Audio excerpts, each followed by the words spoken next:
Hi, I'm Hailey. I'm 17 years old and just a normal high school senior. Well, almost normal. As normal as you can be when you're the youngest in a family of 9. You can thank Darren, Heather, Corby, Brant, Kyle, or Lindsay for any weirdness that might have rubbed off on me. My story began several years ago when I was still in middle school. Yeah, that's me alright. I guess I was mostly a normal 8th grader too. Volleyball and studying kept me pretty busy when I wasn't in class. When I started having bad leg aches, I thought it was probably just from playing sports. But one day, my doctor set me down and told me there was a problem. I don't remember the whole conversation, but the one word that I'll never forget: cancer. I had cancer. Acute lymphoblastic leukemia was the doctor's way of saying it, but all it meant to me was that I soon found myself pulled out of school and lying in a hospital bed. My only thought then was, I'm really going to miss my family. Things started to get really busy with all the tests and doctors and questions. I tried to keep my spirits up, but the chemotherapy made me really sick, and I lost all my hair. I kept up with schoolwork, but I couldn't go back for a whole year. When the next fall finally came, I stepped onto the parking lot of a strange new school. Still sick and very nervous. Being a freshman is hard already. But for me, it was even harder. After a year away, I didn't really fit in. I wasn't the same as the other kids.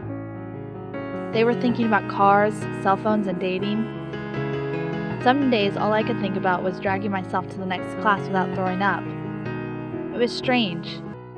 Here I was, surrounded by 2,000 other people, and I felt more alone than I'd ever in my entire life. But slowly, things started to change.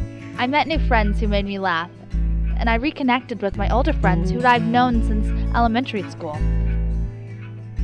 My teachers helped me too. Mr. Brentham got me involved in theater, which made every day a new adventure, and Dr. Bradley and my other teachers helped me discover a love of learning, especially science. I was still doing the cancer treatments and missed school some days, but it got easier thanks to my family and my school support group. Before I knew it, the treatments were finally finished, but my story wasn't. Not yet. Having cancer changed me. I had a new purpose. I wanted to help other teens who were going through the same thing. I started delivering gift bags to a local hospital.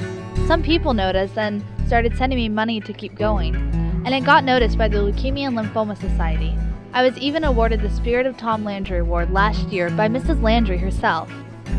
But there's always more work to be done. That's why I want to devote my life to fighting cancer as a pediatric oncologist.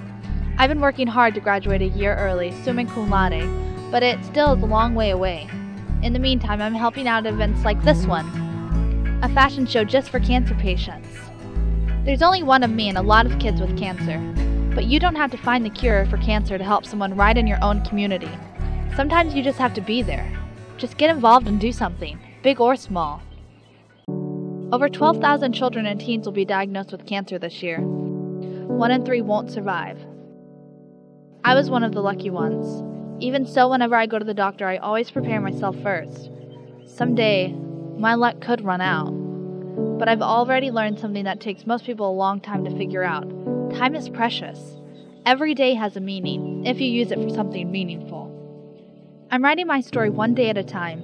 Soon I'll leave this school, and with it the people and memories I care about most, and start the next chapter. And as for that one, well, you'll just have to wait until I finish it.